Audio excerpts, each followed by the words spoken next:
In chemistry, titrations are used to find the unknown concentration or identity of a substance. Whether it's a colorimetric titration, where we use an indicator, or a pH titration, where we record pH changes, we carefully add a known titrant to an analyte with some unknown properties, with the goal of identifying the reaction's equivalence point, which will help us in finding some of these unknown properties. To create a pH titration curve, we'll record the changing pH of the analyte solution against the volume of titrant added. The key to using these data is finding the equivalence point, which is located at the inflection of the titration curve. It's at this moment where the exact amount of titrant has been added to consume the analyte in our reaction flask. It marks the end of the reaction itself. This is an extremely powerful tool in analytical chemistry and a very common practice in the lab. In this video, we'll explore the mathematical side of titrations. We'll use data to complete calculations and identify unknown concentrations in substances. And in the absence of data, we'll learn how to draw titration curves by calculating the pH of solution and volume of titrant added at various points in the reaction. Let's start by finding the concentration of a strong acid. Specifically, we'll look at a reaction between potassium hydroxide and nitric acid. Potassium hydroxide, a strong base, will be our titrant, having a concentration of 0.0150 moles per decimeter cubed. The volume of potassium hydroxide used will be measured as it's dispensed from our burette. 25.0 centimeters cubed of nitric acid, a strong acid, will be used as the analyte in this reaction. We'll be working to find its concentration. We'll start the experiment by taking the initial measure of nitric acid's pH, and then remeasuring pH after dispensing small amounts of potassium hydroxide into the nitric acid solution. The initial pH of nitric acid is measured to equal about 1.5. This is rather low, which makes sense as nitric acid is a strong acid. As the reaction continues, we can see the typical S shape of the titration curve come into view, which becomes especially clear after we draw a line of best fit through our data. Once we've collected all of our data, we can now identify the equivalence point and do some calculations. Remember, the equivalence point is located at the inflection of the titration curve. For this reaction, the solution at the equivalence point has a neutral pH of 7, which is typical of a reaction between a strong acid and a strong base. We can also see that 50 centimeters cubed of potassium hydroxide titrant was used to consume all of the nitric acid in the flask. Now knowing the volume and concentration of titrant needed to react with a known volume of analyte, we can calculate the concentration of the analyte used.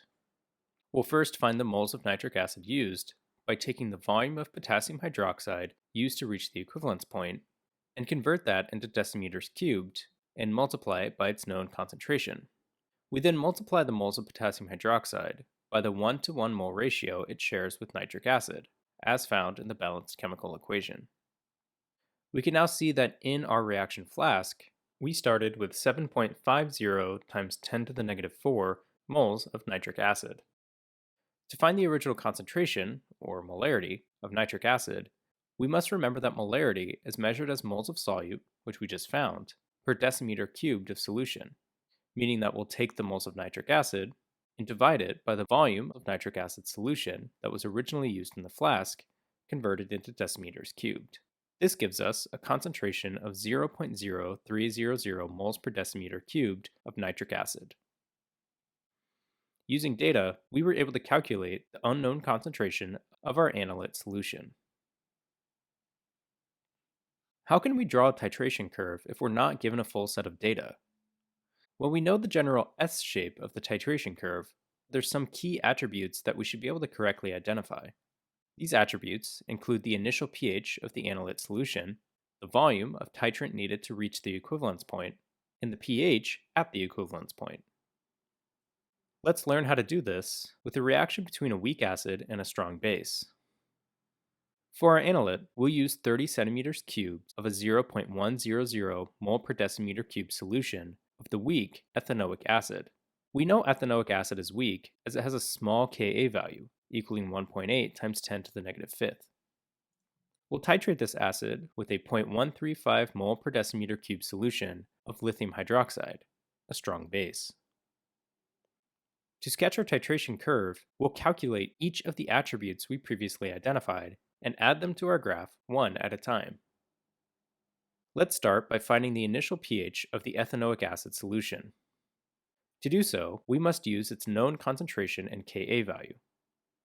Unlike a strong acid, the weak ethanoic acid molecules will not fully dissociate in solution, which we can see using its dissociation equation. This is why our Ka value is much less than 1. As a result, the hydronium ions, H3O+, that are made as part of the dissociation of the acid, and are what we use to calculate pH, will not be equal to the original concentration of ethanoic acid in solution. We'll need to use the magnitude and expression for the Ka of ethanoic acid to help us calculate this concentration. Our Ka expression holds the product of the concentrations of the hydronium and acetate ions divided by the concentration of ethanoic acid. We don't actually know any of these concentrations when our acid solution is at equilibrium, which is when the value of Ka is valid. This is where an ICE table comes in. An ICE table shows the initial, change, and equilibrium concentrations for any of our aqueous reactants or products. For our reactants, we're given an initial concentration of ethanoic acid as 0.100 mole per decimeter cubed. We're not going to worry about our other reactant, water, as it's a pure liquid and as such doesn't have a concentration of its own. For the products, we can safely assume they have an initial concentration of 0. Remember that the initial state in an ICE table happens before the reaction, or in this case, dissociation, happens. As the dissociation takes place, the concentration of reactants will decrease, and the concentration of the products will increase. This change occurs following ratios set by the coefficients of the reactants and products. In our case, those coefficients are all equal to 1. This means that all change will occur following the same 1-to-1 ratio. Or, more simply, for every 1 molecule of ethanoic acid that is dissociated, 1 hydronium and 1 acetate ion are made. Therefore, while we don't know the actual volume of this change yet, we can represent it with the same variable, x. X will be used as a stand-in for the concentration of reactant or product gained or lost. For ethanoic acid, we have negative x, as we're consuming this reactant. And for hydronium and acetate, we have positive x, as we're making these products. We can now add our initial and change rows together, fill in our equilibrium section, and plug in our findings into the equilibrium constant expression. To solve for x, we'll start by making an assumption. X will be a very small number. We know this since the value of our Ka is particularly small, meaning that this dissociation is far more reactant favored and not much product is formed at all. Our X value will likely be similar in magnitude to Ka. If this is true, the change of our reactant concentration by X will essentially be negligible. Mathematically, 0.1 minus a number to the 100,000th decimal place will pretty much equal 0.1. This is called the X is small approximation and will allow us to avoid using the quadratic formula in our solution. Keep in mind, x's that are multiplied, like what we see in the numerator, are not ignored. Remember, the value of x will tell us the concentration of hydronium ions in solution, even if that concentration is really small. To solve for this x, we'll multiply over our concentration in the denominator and take the square root of that product. This tells us that at equilibrium, the dissociation of 0.100 molar ethanoic acid will produce a concentration of 1.34 times 10 to the negative third molar of hydronium ions. We can find the pH of this solution now by taking the negative log of this concentration, giving us a pH of 2.87. This is the first data point on our curve, showing us the initial pH of the ethanoic acid solution. Next, let's find the volume of titrant needed to reach the equivalence point. Remember that at the equivalence point, we've added the perfect amount of titrant to analyte, such that every mole of reactant has been consumed. To find the volume of titrant needed to reach the equivalence point, we can do some stoichiometry. And we'll start by taking the volume of ethanoic acid, convert it into decimeters cubed, and multiply it by its concentration. This finds the moles of ethanoic acid used, which equals the moles of lithium hydroxide used, as seen when we reference our 1-to-1 ratio between the two reactants found in the reaction equation. If we take the moles of lithium hydroxide, divide it by its concentration, and convert back into centimeters cubed, we find that 22.2 centimeters cubed of lithium hydroxide are needed to reach the equivalence point. We used the volume and concentration of our analyte in conjunction with the concentration of our titrant to find the volume of titrant needed to reach the equivalence point. This completes our second task, meaning there's just one more thing we need to do before we can sketch the expected graph for this titration. While we know the volume to reach the equivalence point, we need to know the pH as well. Looking at the chemical equation for the titration, upon reaching the equivalence point, all of the weak acid has been consumed, meaning that only water and lithium acetate, a soluble salt, will be present in the flask. Water is neutral. But what about lithium acetate? When we had a strong acid and strong base, we said that the pH of that solution was neutral at the equivalence point, but now we have a weak acid and strong base. So let's take a closer look. Aqueous in solution, the lithium and acetate ions are not really bonded together. The lithium ions come from lithium hydroxide. This, remember, is a strong base that will fully dissociate in solution, meaning that the products of this dissociation will not be able to reform the original reactants. This means that the lithium ions in solution are neutral.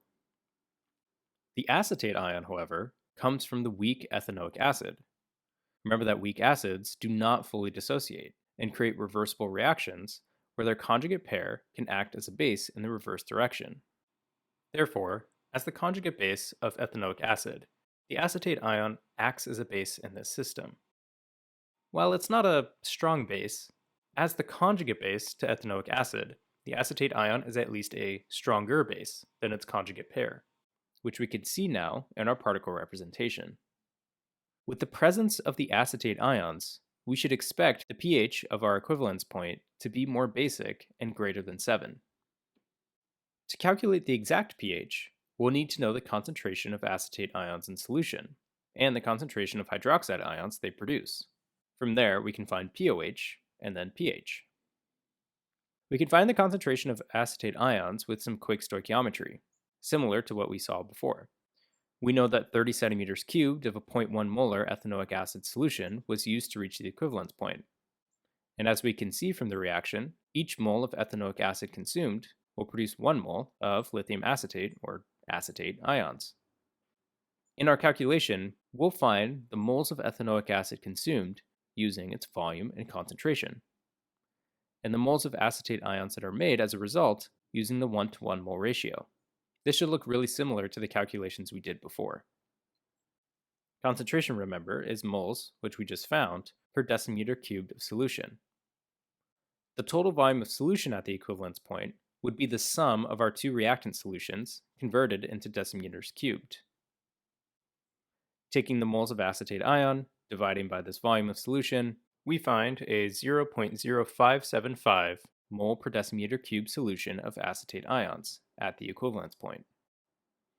As a weak base, these acetate ions will not fully dissociate into hydroxide ions, which means we'll do another calculation using the weak base's Kb value and an ice table to find the concentration of hydroxide ions at the equivalence point.